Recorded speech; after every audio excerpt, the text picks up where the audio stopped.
আগে একটা সময় ছিল যে বাবা মা মেরে ধরে স্কুল পাঠিয়ে দিলে স্কুলে যেতে চাইতাম না।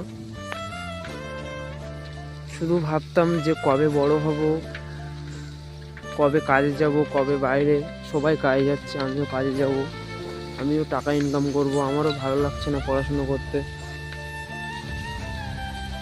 বিশ্বাস করো, এখন মনে হয় যে যদি আরেকটা বার যদি বাবা মা আমাকে মেরে ধরে বা যদি কেউ যদি বলতো না যে স্কুলে পড়বি, আমি সত্যি বলতাম যে হ্যাঁ আমি পড়াশুনো করব, আমি পড়াশুনো করতে ইচ্ছা করছে। আমার স্কুল লাইফে আমি যাবো, আমি কলেজে কোথাও যাব না, স্কুলটাতে যাব।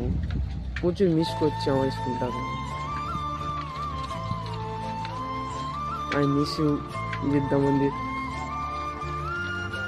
খুব ভালোবাসতাম স্কুলটাকে, সে সময় যেতে চাইতাম না, এখন প্রচুর যেতে ইচ্ছা করে স্কুলটা। আই মিস ইউ বিদ্যা মন্দির।